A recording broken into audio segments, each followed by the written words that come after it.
Hello everyone, and welcome to Kindy Rockstars. This is the show that gives you the stories behind the songs from some of the best bands and singers that are making fun, informative, educational, catchy, and occasionally silly songs for children and families. I'm your host, Patrick Adams, and each episode of Kindy Rockstars will feature an artist and a featured song. So let's get to this week's show.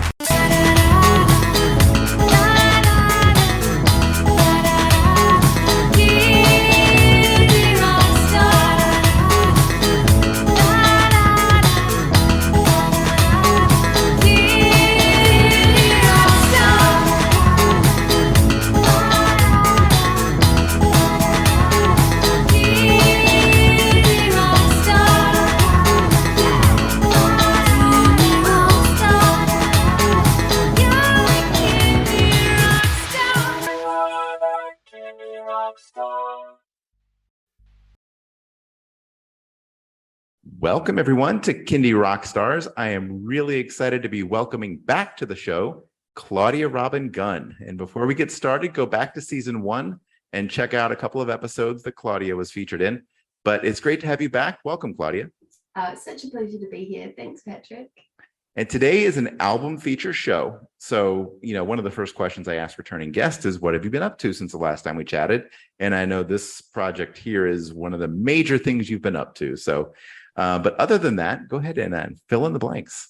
Thanks so much. Well, gosh, it has been a little while, hasn't it? That I've been working on this new project, just doing a lot of writing, a lot of songs that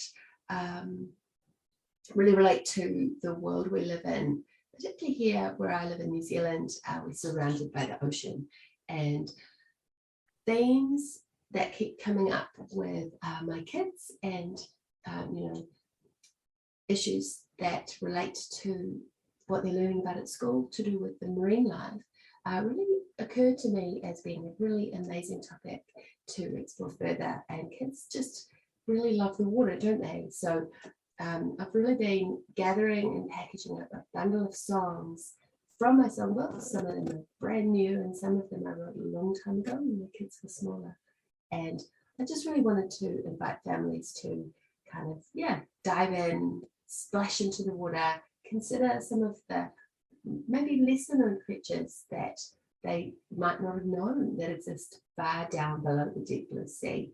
And I was really lucky to get some support through an arts agency here called Creative New Zealand to engage a really brilliant producer, Tom, who's the same producer I worked with on my album I talked to you about, and my friend Elise, who is an illustrator, and also actually this time my sister Melissa, who's a scientist, worked with me to create really beautiful activity and science notes about all the marine creatures and sea conservation issues in this project. And with support from this funding grant through Creative New Zealand, that allowed me to kind of put our little team together and just work on this new project. And obviously we're still living in changeable times, so we created it all at a distance. We weren't dependent on working together in person, even though we are all in the same city here in Auckland, New Zealand. So yes, it's been a fruitful, busy and beautiful collaborative time. Excellent. So the album is called Sing for the Sea, Little Wild Ocean Friends. So, you talked about the ocean theme, but how did you approach the different songs? And is there a meaning to the songs that kind of goes along with what you were doing? Oh, absolutely. Really, I mean, the unifying theme is celebrating children's connection to the ocean and all of the wide variety of creatures that call the ocean home. And, connecting back to caring about the sea and really, tuning into issues that really connect to us, such as plastic pollution, which I know is an issue that so many young children find that they get quite distressed when they learn about the scale of that problem. And so I really wanted to approach this with a sense of how can you make this fun, deal with some topics that are quite intense, but in a way that give kids hope and maybe actions that they can do to help, and help be kind of ambassadors for their family and their community to go, hey, I learned about this amazing creature and we need to do more to look after the ocean. So that's kind of the unifying message that connects all of these kind of wide variety of songs. So how long did it take you to like pull all of this together, and with the people that you collaborated with, and you mentioned your illustrator and so forth? Like, when did you start working on this? And we started in, must have been July last year in 2021. And we have been really working on it pretty solidly and in chunks of activity at time, I guess, through the project, from then till about a month ago. So nearly a whole year. And I sort of roll my eyes at that, because I did set out a very ambitious plan about the release timeline that was shorter.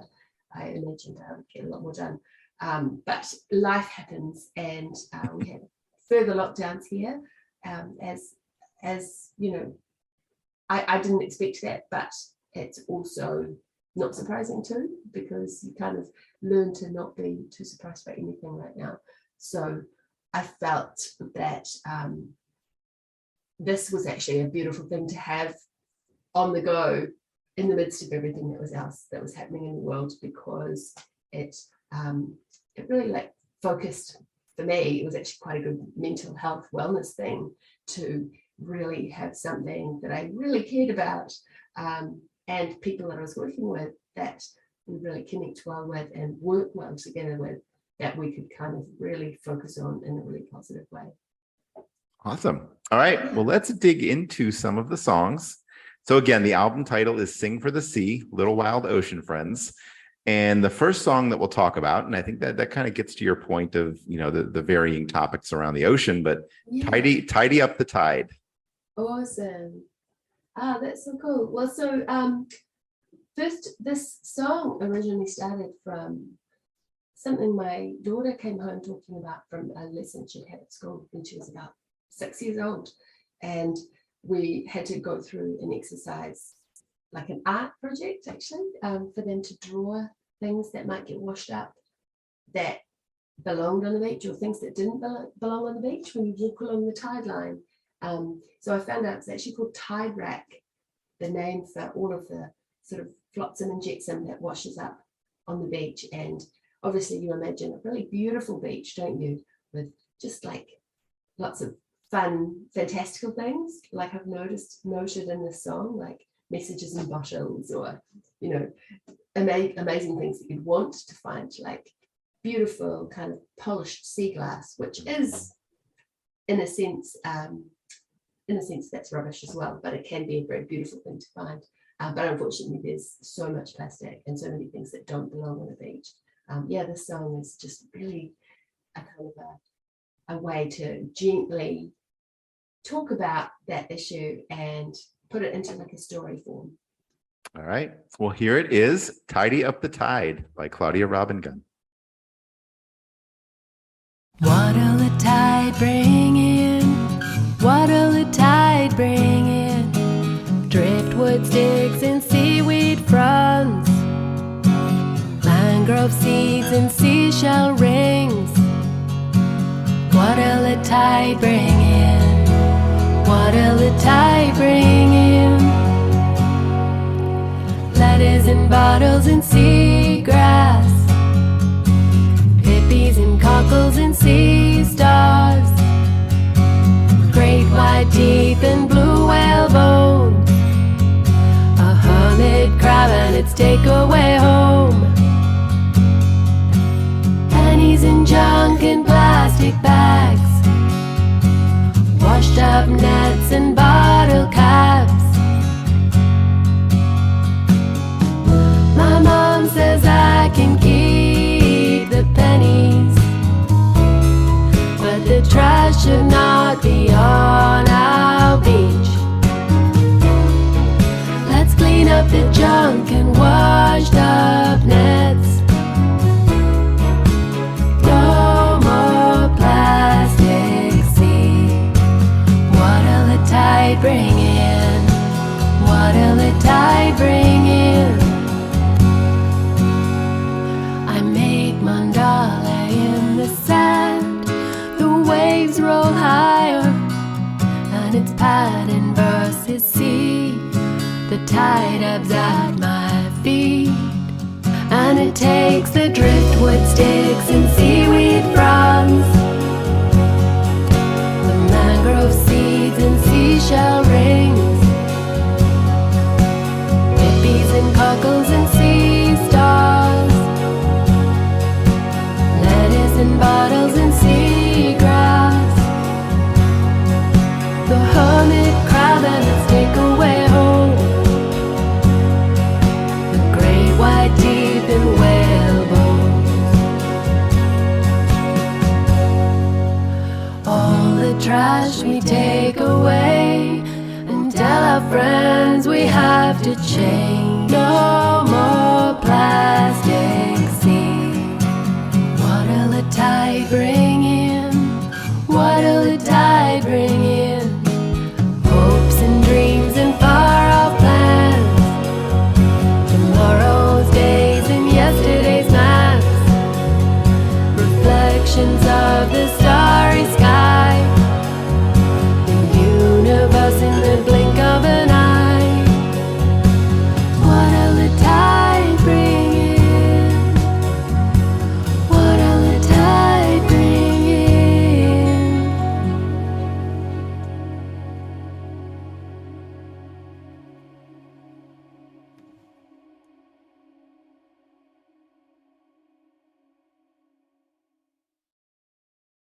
That was Tidy Up the Tide. All right, the next song we're going to talk about is called Imaginary Ocean. So tell us a little bit about that one. Awesome. Okay, Imaginary Ocean is like a song about navigators. So it's really just a fantasy song, but the story behind it is sailors have used all different ways of navigating the seas. In the olden days, they actually found their way without instruments. They would follow the stars, and the Pacific navigators would use the winds and the signs and the sky, as well as the stars, to migrate and trade between all the far distant islands. These days, I think it's just a really beautiful thing for kids to imagine setting off to the ocean in any kind of like sailing craft that they imagine. So I really wanted this song to be a really positive and hopeful song for kids about, what might lie out into the ocean, where they could really go, where they live, or where they could go in their imagination. Love it. All right, well, let's play it. Here is Imaginary Ocean, Claudia Robin Gunn.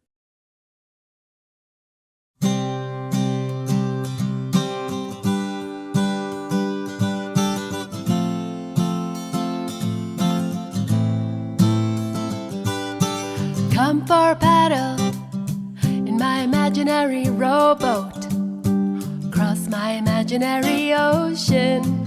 We can navigate where we're going. Come for a sail on my imaginary sailing ship, cross my imaginary harbor. The adventure's only started. I see a little blue penguin, I hear the swoop of an albatross, I spy a sea lion, I feel those negative ions. We're out on the ocean, imaginary ocean. Everything will be fine. Follow the stars and signs. Anything can happen when we believe in magic. Everything will be fine. Imagination has just begun. Come for a swim in my imaginary seas. We'll snorkel around and dive down deep, discover wonders under the sea. Come for a splash in my imaginary kayak, down my imaginary river. Every river flows to the mother ocean, imaginary ocean.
That was Imaginary Ocean. All right. The next song is called Inky the Octopus.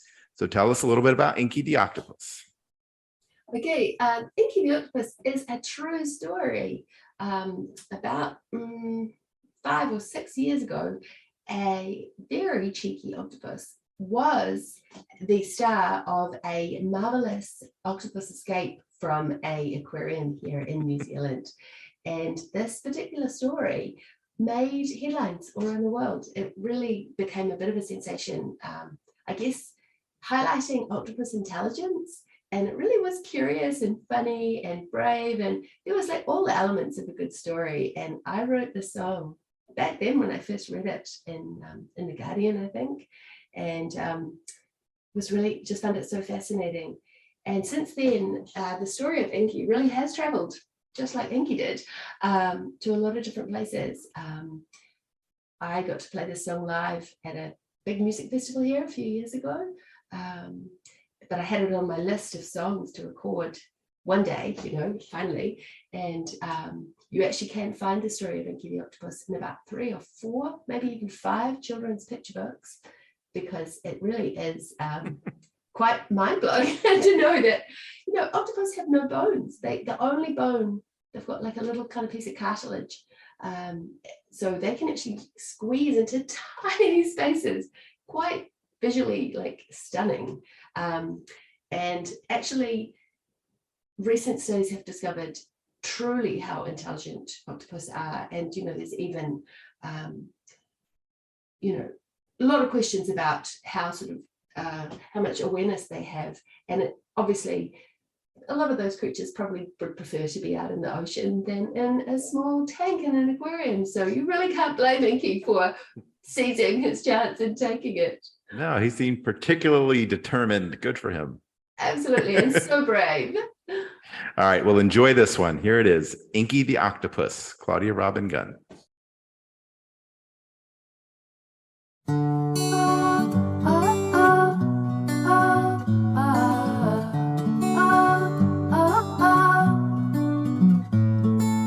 Inky was an octopus in the National Aquarium.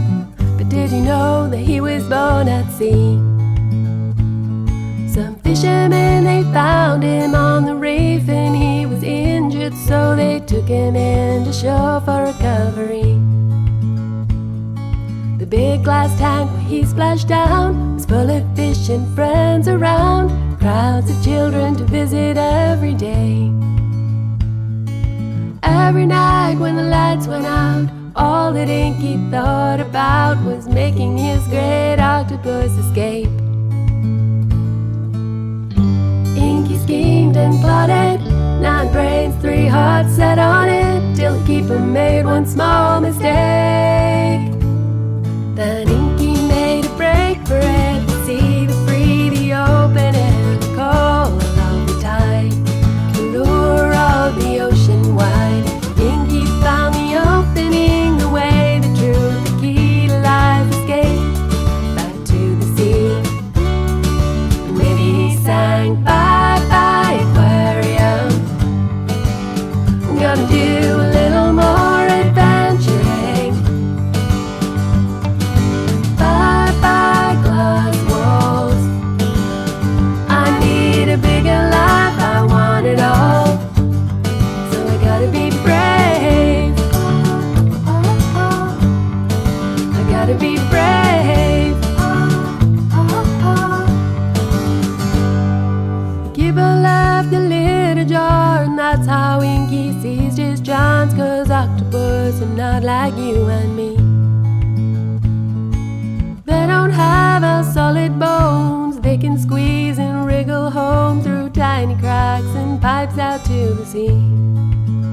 And that's how Inky made a break for it, to see the free, the open air, the call of the tide, the lure of the ocean wide. Inky found the opening, the way, the truth, the key to life's escape, back to the sea. Maybe he sang bye-bye aquarium. I'm gonna do a little more adventuring. Bye-bye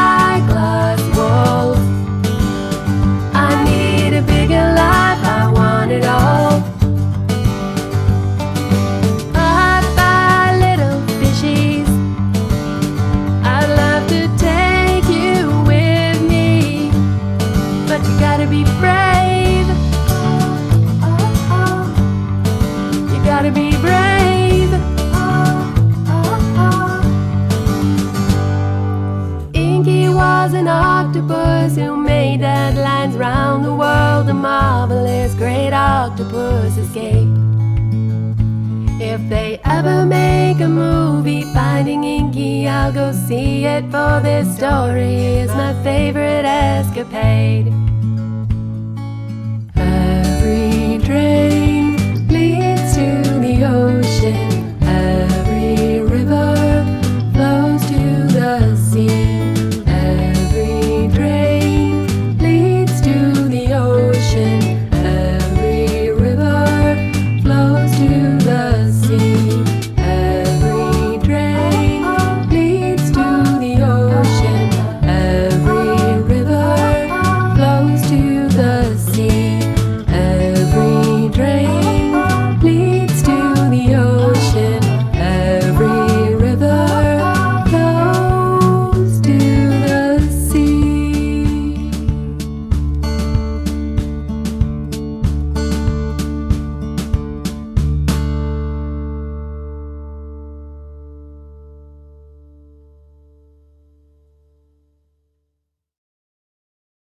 And that was Inky the Octopus. All right, our next song is called The Loneliest Whale. So tell us a little bit about this one. Awesome. Okay, so this song is kind of a song in two parts, because literally it is about a song, a creature called the loneliest whale. It's known as the 52 hertz whale, or 52 blue. This also has actually been the subject of films, books. It has stirred the imagination of the world and artists and writers, because the curious thing about this whale is they discovered it with sonar sensors in the ocean, and they noticed that there was this particular whale song that was at a different frequency at 52 hertz to all the other whales that they recorded. And so there was this question, like, is this whale lonely? Like, can other whales hear it sing its song? Like, are they speaking the same language, or is this somehow a very unique song? And so, more in a wider sort of metaphorical sense, I really felt like that's an opportunity to tell a little story about being really unique. And we all have our own voice truly in the world, and being able to celebrate that uniqueness means that actually to tell your own story or sing your own song doesn't have to be a lonely thing. Sometimes it's a brave thing, and to be really true to yourself is really the best thing in the world. And like the song says, you know, if you sing your own song and find your own melody, soon enough, if you stay true to yourself, other people will find it, and maybe they'll start singing along with you too. Love it. It's a great message. All right, well, here it is, The Loneliest Whale, Claudia Robin Gunn.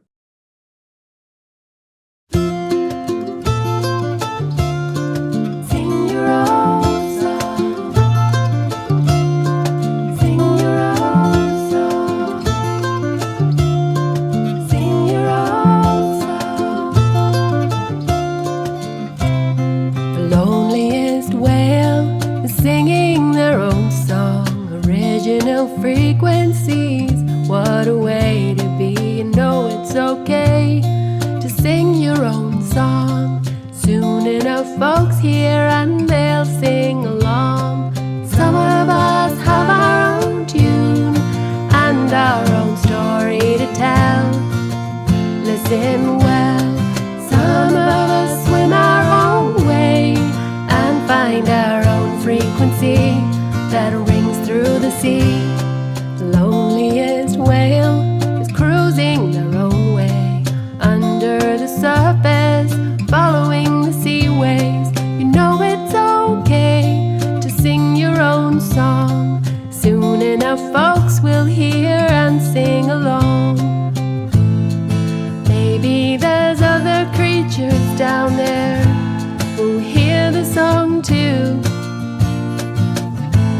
If you heard the loneliest whale, would you sing too? Some of us have our own tune and our own story to tell. Listen well, some of us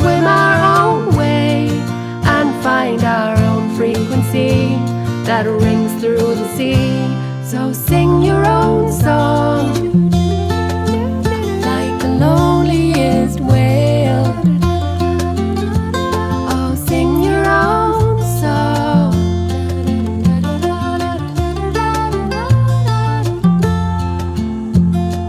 Once we were life that lived in the sea.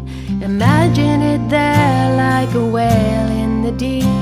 We came from water to walk on the land, but the sea it still calls us. We know by the salt in the blood in our veins, and the pull of the waves, and the crunch of our feet in the sand. So sing your own song, like the loneliest whale.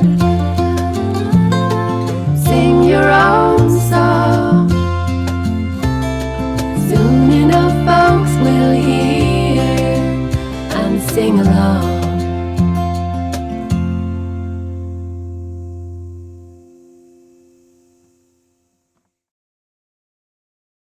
And that was The Loneliest Whale. All right, the final song we're going to feature here is called Fish for the Future.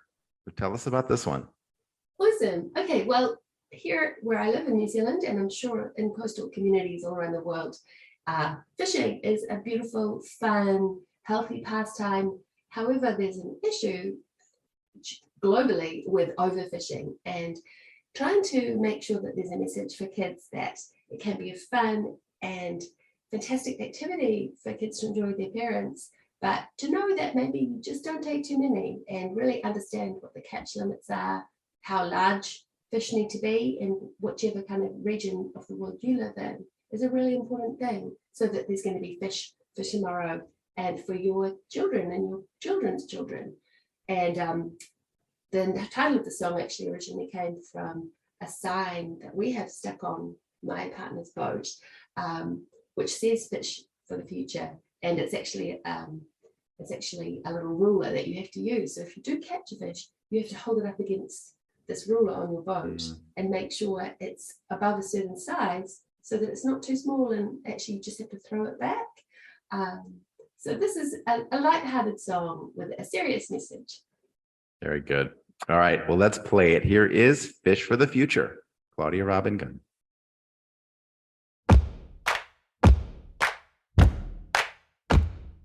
Jack, Mac, Billies and Sprats down in the deep blue sea. What's the story? John Dory, come and tell a tale for me.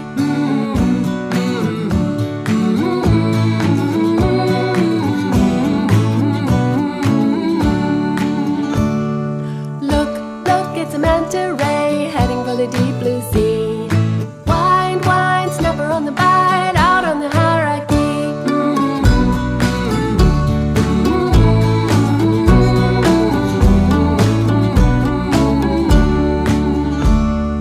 Pippies and cockles, scallops and mussels down in the deep blue sea. Crayfish, gunnet, kingfish, tuna, fish for the future, you and me.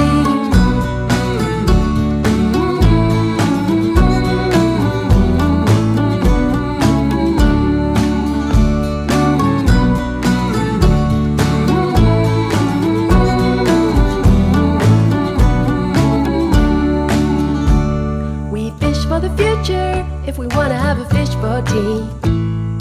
One for the fry pan, one for a friend. Let's give back to the deep blue sea.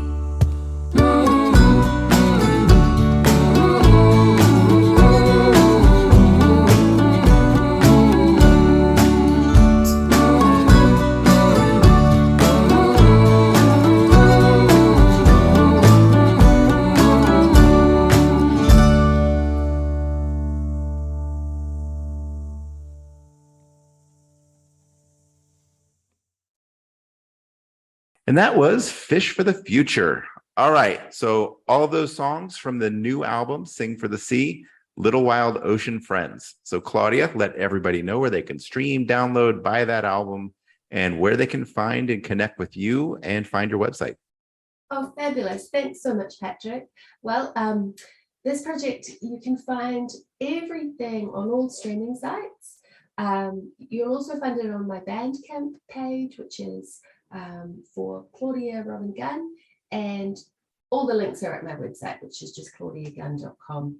And you'll notice when you go to my Bandcamp, you'll also see there's a digital songbook that we have made, which is the package that you can see all the science notes, you can see all the illustrations for every song made by my very talented collaborators. Wonderful. All right. Well, last question. What's in store for you for the rest of 2022? Oh, fabulous. Well, I am busy recording another project, which is actually the sister project for this current Ocean album. And it's actually called Sing for the Earth, Little Wild Animals. So we kind of drew an imaginary line between things that live in the sea and things that live on the land. There are a few creatures that sort of straddle both. So you might notice when I do finally put that project out, there's a few that you might think, that's really a sea creature. So I find that a really interesting learning curve myself. Very good. All right. Well, Claudia, thank you so much for coming on the show again. It's always a pleasure to talk to you, and best of luck with this album and that new project. Thank you so much for having me, and all the best for you as well, and all the Kindy rock stars that you spotlight so beautifully on the show. Yep. Love it. All right. Talk to you again soon.